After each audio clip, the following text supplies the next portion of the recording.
today we're going to focus on pre-writing only, but since we're talking about the writing process, let's just go through this quickly. Okay, so in pre-writing, it's about getting your ideas out there, because you have to think about what you want to write about first, and whether you have any ideas or examples that you might want to use. So some ways that you can pre-write include like brainstorming, or just taking out a piece of paper and just writing whatever you can think about on it until you run out of ideas. That's called free writing. Not pre-writing, it's free writing. Another way is maybe you ask WH questions like who, what, where, how about the topic of your choice. So those are just some ways that you can do pre-writing activities. Now the next step is drafting. Drafting is when you take out a piece of paper and you start to put those ideas down in the form of an essay. And usually the first draft has to be corrected many times. So you have to be patient, okay? Writing takes a long time, but if you want to produce something that's good, it's worth the effort. And number 3 is revising. Now revising is like when you look at the draft and you think, maybe I want to talk about the third paragraph first instead of the second paragraph, and so you change it around. You want to reorganize your ideas, or maybe change the tone of what you're saying or the style. Well, that's totally fine, and that's what you do when you revise. Number 4 is editing. And how is editing different from revising? Now, editing is when you look for the smaller errors, tiny ones like spelling mistakes, or problems with your the sentence structure, or maybe, I don't know, capitalization, punctuation. Now, sometimes these errors are so small that you need someone's help to help you identify and see them. So this is when your friends come in very useful.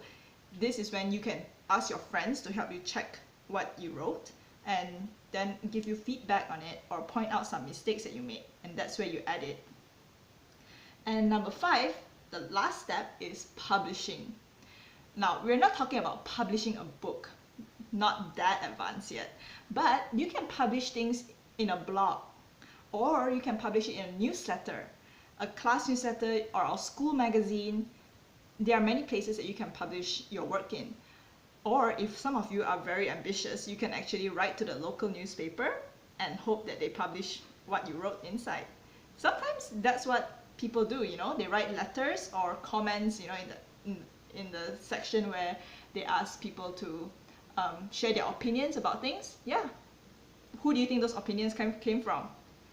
People like your neighbors, or teachers, or anyone you can think of, even you.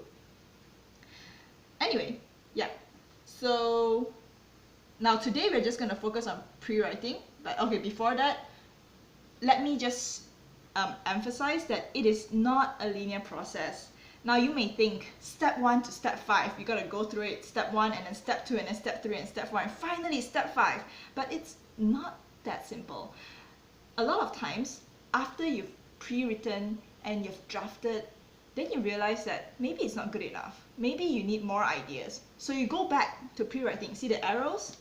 From pre-writing to drafting, and then oops, it goes right back to pre-writing. Or maybe at the third stage, revising, you realize that, there are some changes I need to make. And so you go back to drafting or even pre-writing. Yep, that happens. So it's not a linear process. It doesn't go from step 1 to step 5 in a clean way, in like a very direct path. You can go back and forth and back and forth. Even when you go to the proofreading part or the editing part, you might go all the way back to drafting or pre-writing. It happens. Right, so be prepared to have patience, because a good product takes that long. Okay, so today, we are not going to do all 5 because there's just not enough time. Like I said, writing it takes a very long time and requires a lot of patience.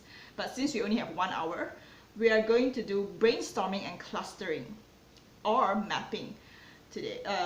Yeah, out of the 4 here. Brainstorming is when you think up ideas, correct? You've done brainstorming before, right, in your groups. And then we're going to do clustering, which is when you're going to use the technology. First, I'm going to hand out these handouts so that you can see how we're going to use it, and I'm going to show you how to use the technology.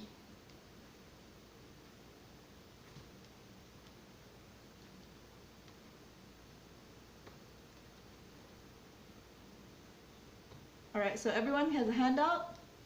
Okay, this is the first page. Everyone see this page? Okay, so later I'm going to spread you out into, I'm going to move you into groups. And the first thing you're gonna see when you open the app is going to be, it's gonna look like the first picture. Wait, let me get it. Okay, so the first thing you will see is this page when they tell you to edit central theme. This means your topic. So you have to think of a topic to write about. This topic can be anything. It can be about your family. It can be about your holiday to Europe, or whatever you want to write about, okay? So that's up to you. So let's just say today your topic is going to be my pet, which is the example that I use, which means none of you can use my pet anymore, okay?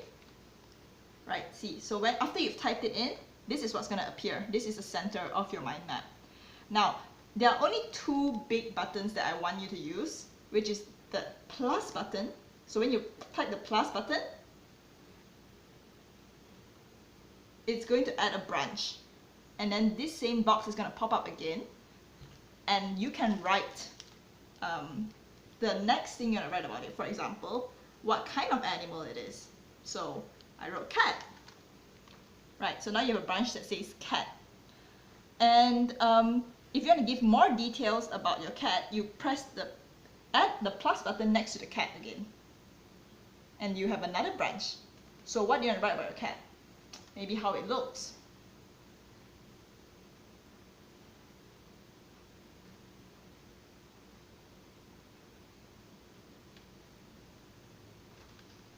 Right, see? Now you have a long branch coming out there. But if you don't want to write that, you want to continue down to talk about another big idea, you can use this star button. Can you see this? This star button over here? Alright, let's go back to this cat. You can press this star button and another little bubble on the same level as the cat will come up. So just say your next paragraph is going to be about its habits. So we type its habits in. See, it's on the same level as cat. And if I want to make another big idea, I can press this star button again. And let's see, what else? What else do I talk about cat? Maybe its favorite food.